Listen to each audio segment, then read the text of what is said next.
गड़कुजंगे बासी रथयात्रा एरसमा ब्लॉक गड़कुजंग कुंज बिहारी जगन्नाथଙ୍କ रथयात्रा महासमारोह अनुष्ठित हो जाइछि।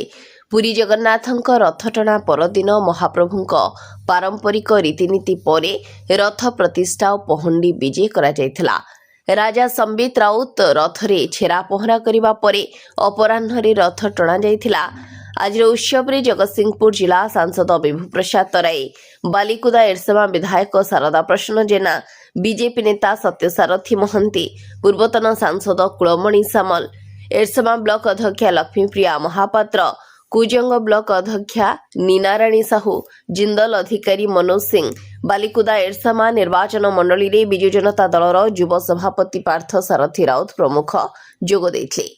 रथटଣା पर्व आरंभ होई मामू घर पाखरे अटकीथिला।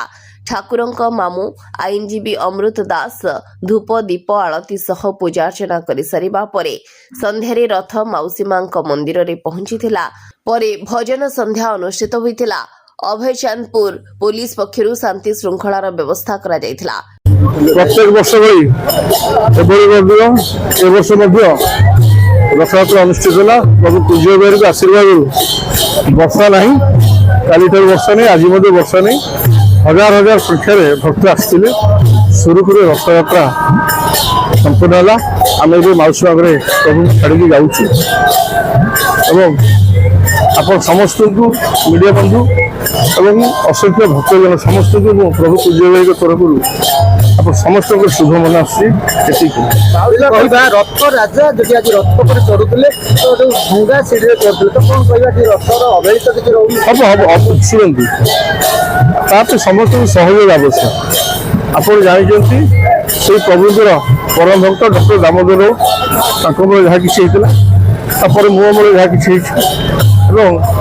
आसंता वर्ष भावुची माउसी घर शेष हम प्रभु माउसी घर भंगा घर रोचे।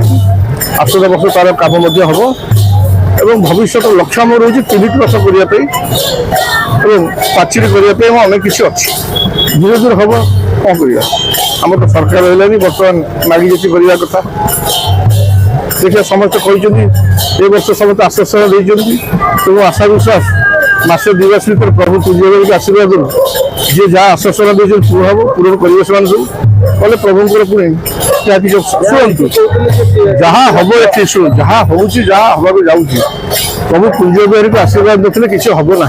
प्रभु जो चाहिए जो जिन करने से हम प्रतिवर्ष प्रभु कुंज बिहारी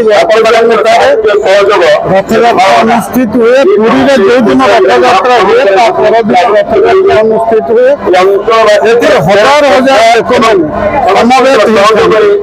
लोक महात्म्य महाप्रभु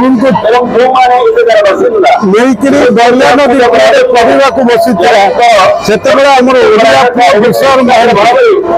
ब्रह्म को मृदंग भीतर रखी यही जगार लुचाई रखी अंचल जंगल भरपूर था।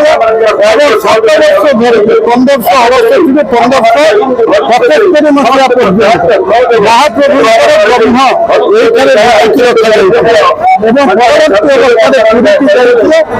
महाप्रभु 3 विग्रह सहित पूजा पाइले ये ऐतिहासिक महात्म्य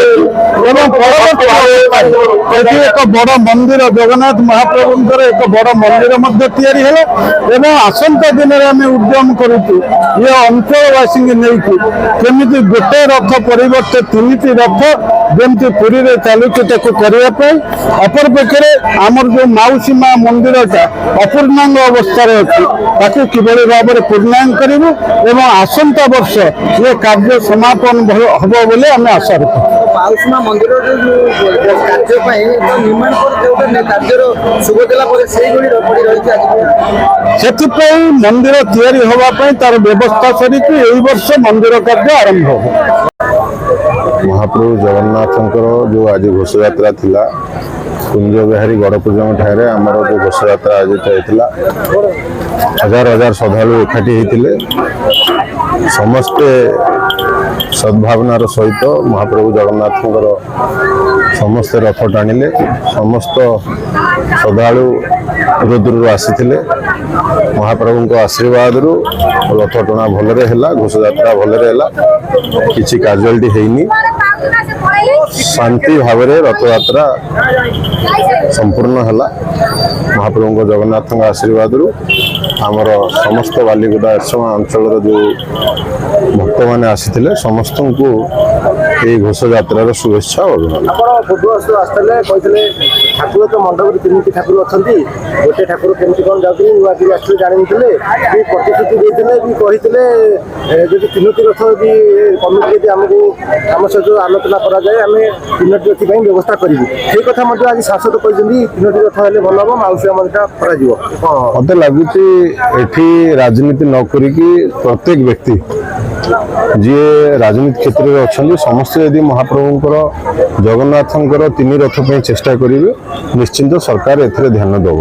ମତେ ଲାଗୁଛି ଏଠି 7 ପଞ୍ଚାୟତର ଲୋକ ମିଶିକି ଯେଉଁ କମିଟି ଅଛି ସେମାନେ ଯଦି ଚେଷ୍ଟା କରିବେ ବସିକି ଗୋଟେ କମିଟି ମାଧ୍ୟମରେ ପ୍ରସ୍ତାବ ରଖାଯାଉ, ସରକାରକୁ ଚିଠି ଲେଖାଯାଉ, ମାନ୍ୟବର ସାଂସଦ ବିଧାୟକ ଯେଉଁମାନେ ପୂର୍ବତନ ସାଂସଦ ବିଧାୟକ ଯେଉଁମାନେ ବି ଅଛନ୍ତି ସମସ୍ତଙ୍କର ସହମତି ନେଲେ 3 ରଥ ନିଶ୍ଚିନ୍ତ ହେବ।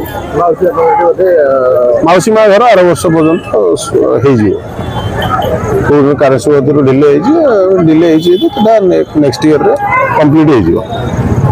ଆମ ଅଞ୍ଚଳର ଆରାଧ୍ୟ ଦେବତା କୁଞ୍ଜ ବିହାରୀଙ୍କର ଏ ଘୋଷଯାତ୍ରାରେ ଅବସରରେ ମୁଁ ମୋ ଅଞ୍ଚଳର ସମସ୍ତ ଜନସାଧାରଣ ସମସ୍ତ ମୁରବୀ ଗୁରୁଜନ ମା ମାନେ ମୋର କନିଷ୍ଠ ଏବଂ ବରିଷ୍ଠ ମାନଙ୍କୁ ସମସ୍ତଙ୍କୁ ମୁଁ ହାର୍ଦ୍ଦିକ ଅଭିନନ୍ଦନ ଜଣାଉଛି, କୃତଜ୍ଞତା କରୁଛି ଏବଂ କୁଞ୍ଜ ବିହାରୀଙ୍କ ନିକଟରେ ପ୍ରାର୍ଥନା କରୁଛି ପ୍ରଭୁ ଆମ ଅଞ୍ଚଳକୁ ଘଣ୍ଟ ଘୋଡେଇ ରଖିଥାନ୍ତୁ, ସମସ୍ତଙ୍କୁ ଆଶୀର୍ବାଦ କରନ୍ତୁ, ଅଞ୍ଚଳର ଉନ୍ନତି ହେଉ ଏବଂ ଲୋକଙ୍କ ଭିତରେ ଭାଇଚାରା ଭାବ ଅଧିକ ମାତ୍ରାରେ ପରିପ୍ରକାଶ ହେଉ। ଏହା ହେଉଛି ଅନାଦି କାଳରୁ ଏ କାର୍ଯ୍ୟକ୍ରମ ରହିଛି। ଜଗନ୍ନାଥଙ୍କ ରଥଯାତ୍ରା ପରଦିନ ଏଠି ବାସୀ ରଥଯାତ୍ରା ଅନୁଷ୍ଠିତ ହେବ। ଏହା ରାଜା ରାଜୁଡ଼ା ଆମର ରହିଆସିଛି ଏବଂ ସେହି ପରମ୍ପରା ଅନୁଯାୟୀ ଏ ରଥଯାତ୍ରା ଅନୁଷ୍ଠିତ ହେଉଛି।